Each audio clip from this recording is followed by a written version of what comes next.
Hey guys, and welcome along to the channel.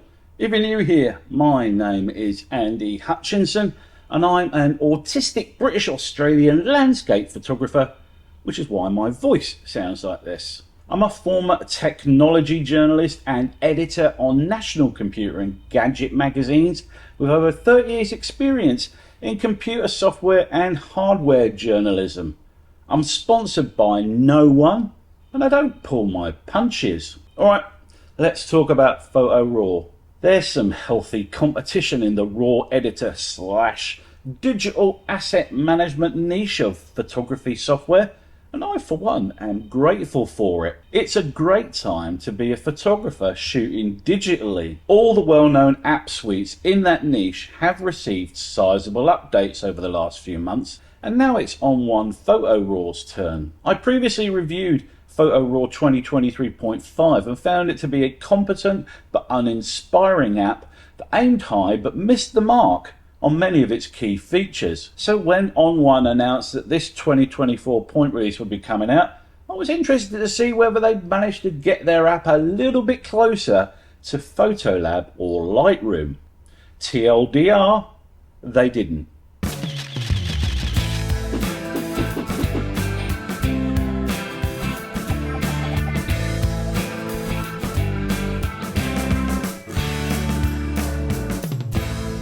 Photo Raw 2024 is of course a combined digital asset management and RAW editing application, and its direct competition is Capture One and Adobe Lightroom. It has a full database driven photo catalog that you can import your photo library into, and a standard file browser for those casual searches. By way of a test, I imported my entire 2022 photo directory and found the ingest speed to be quick and efficient. It took about 0.048 seconds per image, about 10 seconds for a 300 photo folder, or 15 minutes to import all 18,815 photos in my 2022 directory. So far, so good.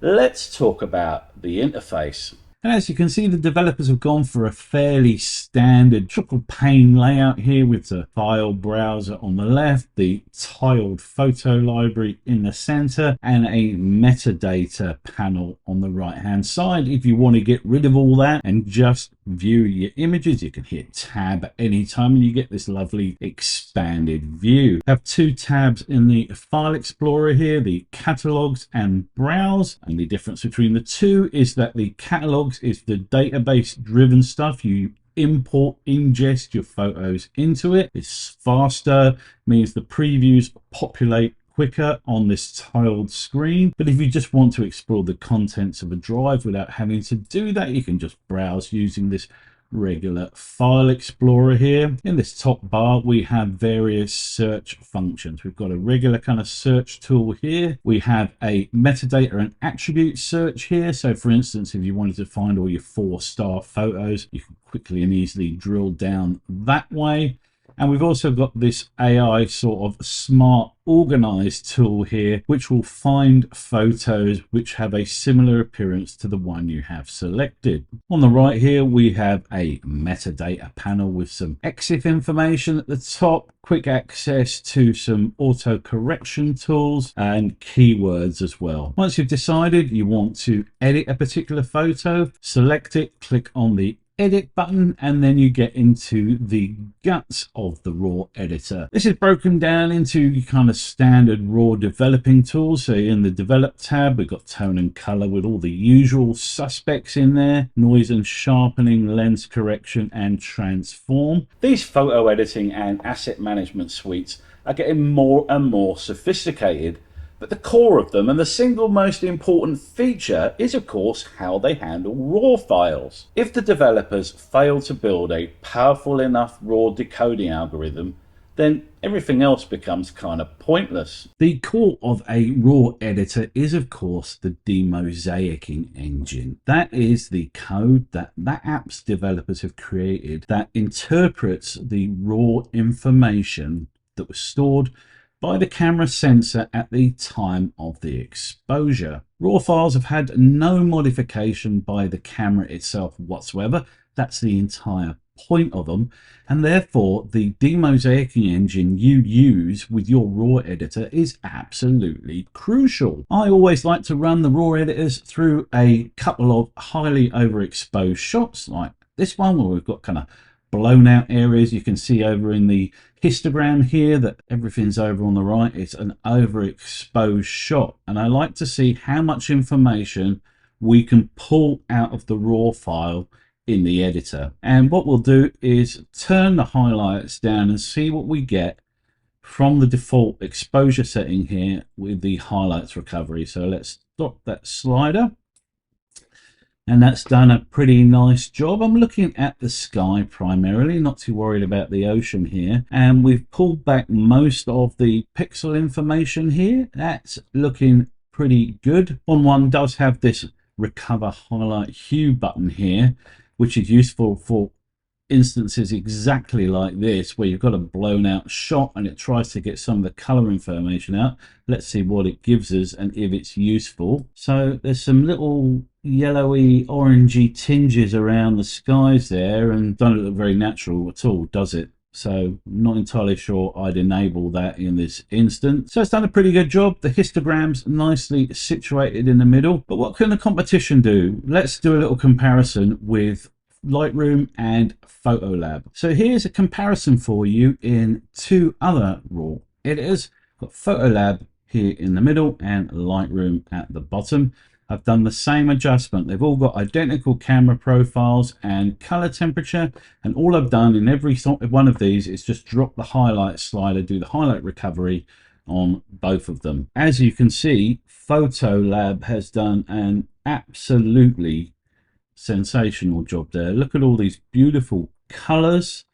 We've got highlight recovery in here that we do not have in Photo Raw at all, and Lightroom's probably level pegging with Photo Raw in my opinion. Slightly better color recovery in Lightroom, I feel. If you look at the clouds here, we've got not much information at all in the On1. There's some color and pixel information there, but here in the Photolab one, we've got beautiful tones and edges and oranges and reds, and Lightroom's probably worse than On1 in that particular case. It's slightly more washed out here. Now, it could of course improve on all of these by doing selective masking and using the various sliders, but that's not the purpose of this test. We just want to see how much data we can recover with a basic recovery in the highlights. As I mentioned, On1 have gone big on AI features in this latest release, and one of these new tools is called Brilliance A.I. According to On1, this is supposed to reduce some of the drudgery of basic raw processing operations by analysing and fixing tonal and colour issues, along with noise reduction and targeted adjustments. They claim that it's superior to the old auto button found on many raw editors, and so I of course put that claim to the test. Got an image here, all the default settings, so we will then enable the Brilliance AI and see what it does. We've got no change to exposure. It's bumped the contrast up slightly, dropped the highlights by about 50%, some tweaks to midtones and shadows. It's dropped the whites and the blacks very slightly. No micro contrast changes, and it's dropped the temperature of the image by 23 Kelvin. I suppose in the grand scheme of things, those are all perfectly reasonable edits. I'm not sure I'd have cooled this down as much. It's a very blue looking image as it is. I'd have probably kept the color temperature up around there and take away some of those very saturated blues, but that's just me. Clearly the AI knows better. But the claim was made by On1 that this was better than auto, and you can find an auto button in Adobe Lightroom. So let's compare and contrast, shall we? I have the exact same photo here ready to go. I've selected the same color profile here, the Velvia Vivid Fujifilm simulation, and we've got an auto button. Let's see if it does a better or a worse job. I would say that was fairly similar. Firstly, thankfully, it hasn't pissed around with the color temperature. The color temperature was pretty spot on. Don't think the drop in temperature, the cooling that On1 did there was a good move, as I said when I saw it. Crank the exposure up very slightly. We've got a tweak to contrast. On1 did that too. Highlights and shadows dropped and raised respectively. Again, On1 did that too. They've decided to raise the whites slightly rather than drop them. On1 dropped them by a substantial amount, and the blacks dropped here. And we've got a slight tweak to vibrance and saturation. So what I'll do is I will export the On1 version into Lightroom, and we can directly compare the two. Okay, so I've just imported the TIFF file from On1 into Lightroom just to make it easier to look at them side by side, and we can see what the differences are.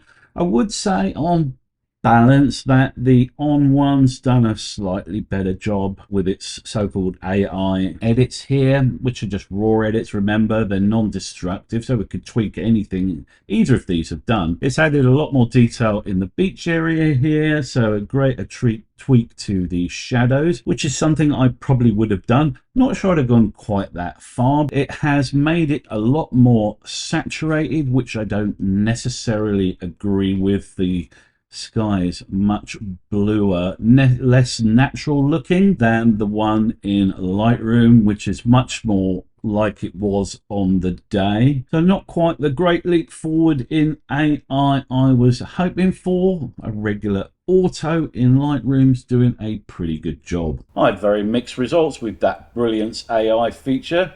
Seem to have a particular problem with colours, often putting a weird colour cast on my photos. I certainly didn't find it to be the groundbreaking, time-saving, better than auto tool that On1 claim it to be. I had similar mixed results with the app's myriad masking tools. Over the last few years, as photo processing software has become more sophisticated, there's been a move away from tonal and colour-based masking towards more automated machine learning mask tools. PhotoRaw 2024 certainly has a comprehensive array of masking tools, but they didn't always live up to the marketing hype. PhotoRaw 2024 has what I could most charitably describe as an eccentric development adjustments workflow. Let's say I want to make an adjustment to this photograph here. If I go to add adjustment, nothing will happen in the photo until I add a mask. So if I can put the exposure up and down as much as I want,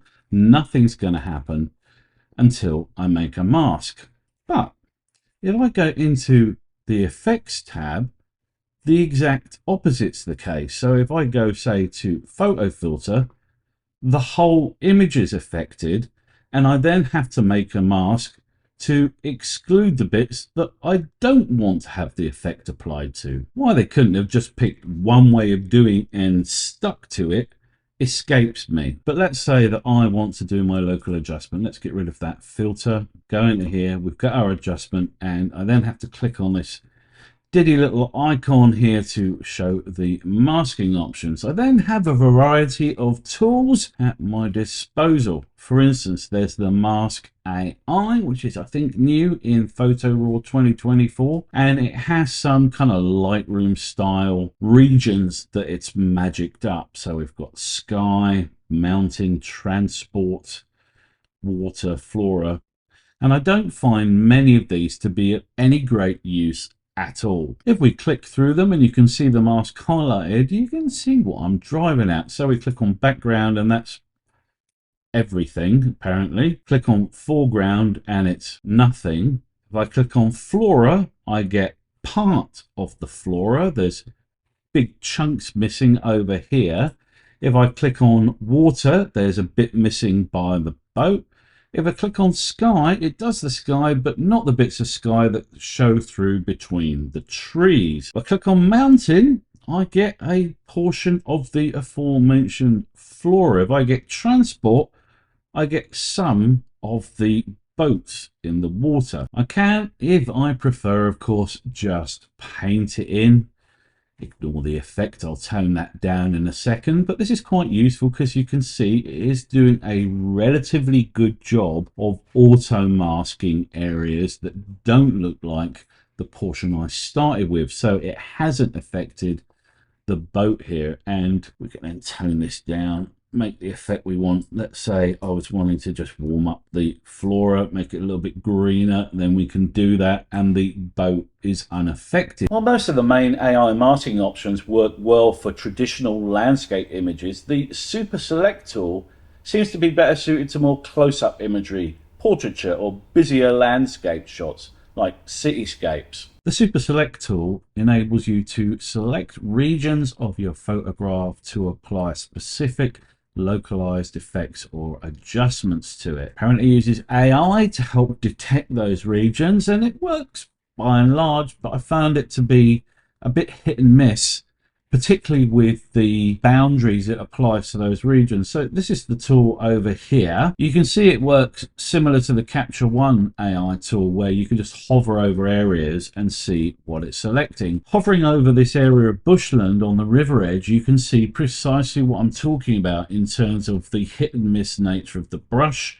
So we can see that if I click on this to select it, will turn blue, and we can see it's missed out this area over here, the area inside the boat housing here, the area inside the masks. Now I can carry on clicking, of course, to add the areas that I've missed, but that tends to introduce further flaws. This bit is okay, but if I come over to this area here, you can see that as soon as I click on this to add this region, it's also added these boats, but only a little bit of them. So when you're using the Super Select AI tool, you can expect to be doing a lot of tidying up and additions to your mask manually. On1 have included a tool to tweak your masks in the shape of the refine brush, which is located over here. We're testing this and I found it to be a little bit hit and miss. So we click on the refine brush and you can see we've got a special option here for hair and branches, which seems like a good choice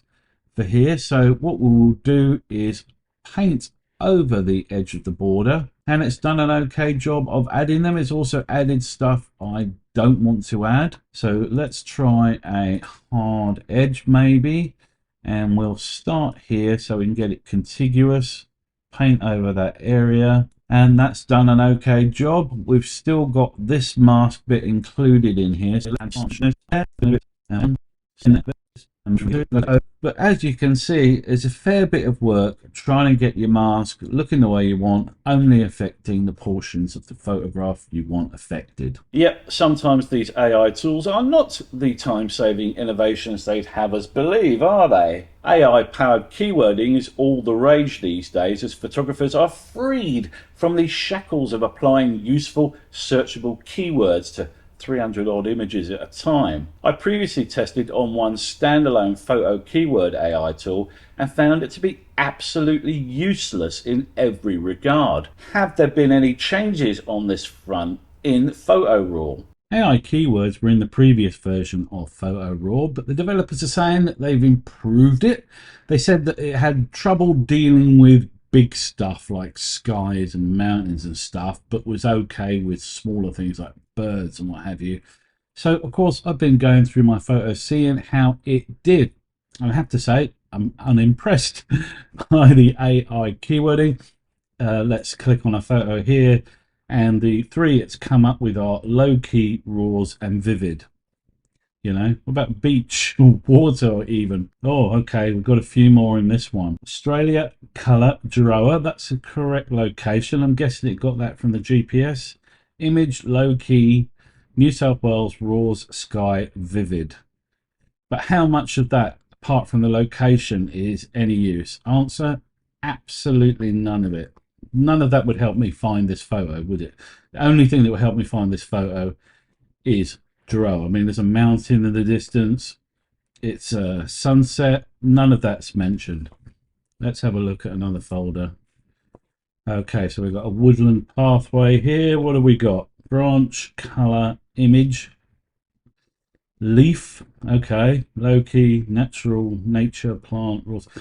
You know, I appreciate the developers trying to automate the keywording process, but guys, it's got to be useful stuff. This is clearly a raised walkway. There's not even mention of woodland in there, is it? No mention of woodland. No mention of raised pathway. You know, the sort of thing if I was searching for my photos and I thought, oh, I've got that really nice shot of the raised pathway leading down to the beach. These keywords are not going to help me find them. Can we just please make them more useful? AC/DC, which I just reviewed, was exactly the same. Had an AI keywording tool, but the keywords themselves were so vague, so broad, so massive, it might as well have said planet Earth. One thing I would just like to point out, if you go into the preferences here and click on keyword AI, there is an option to set your home hemisphere to southern or northern. And I was thinking to myself, that's weird. Why would you want to set that? So I looked it up in the manual, and it's actually a very sensible reason.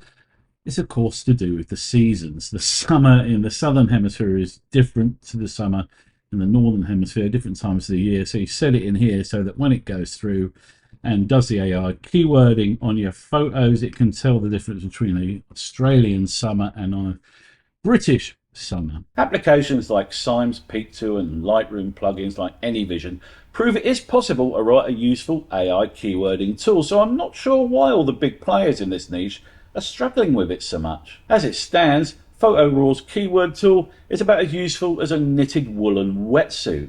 So I was interested to see how the app coped in that other AI battleground, denoising. I tested both of PhotoRaw's AI denoising tools with a batch of high ISO images and found it had the weakest denoise game of any app I've tested in the last year. I put both the no noise and tack sharp algorithms to the test and found it to produce either blotchy, in the case of no noise, or covered in weird geometric noise artifacts, in the case of tack sharp. The app did okay on images with small to medium amounts of noise, but not much better than I can achieve in an old pre-AI app using those standard luminance-based noise reduction tools. The standard no noise algorithm has both regular and high detail options.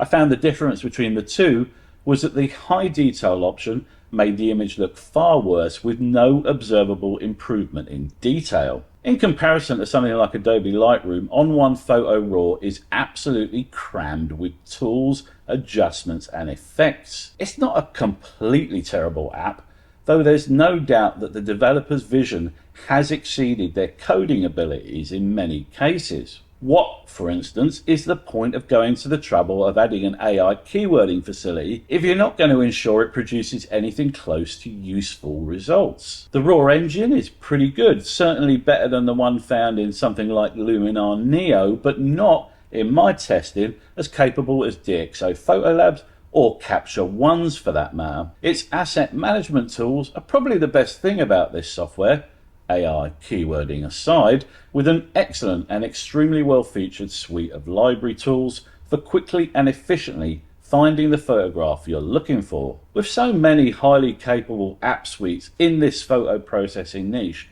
you really have to bring your A game. On1 PhotoRaw is not a bad bit of software, it's just average in most ways, demosaicing and basic raw edits, terrible in some, keywords and masking, and excellent in just one, asset management. At its regular retail price of 172 Australian dollars, it represents decent value for money, but the simple fact is that there are far better options on the market. As always, I strongly suggest that if you're a potential purchaser, you give the old free trial a proper test with your own photos before you get the credit card out. And that'll do us for this review of On1 PhotoRaw 2024 edition. Are you an existing PhotoRaw user? What is it about this software that appeals to you over something like Photolab or Capture One? Please do let me know in the old comments section below. If you got value from this content, then please give it a like and consider subscribing for more creative photo, video and drone related content from me. Till the next time, guys. Ta-ta!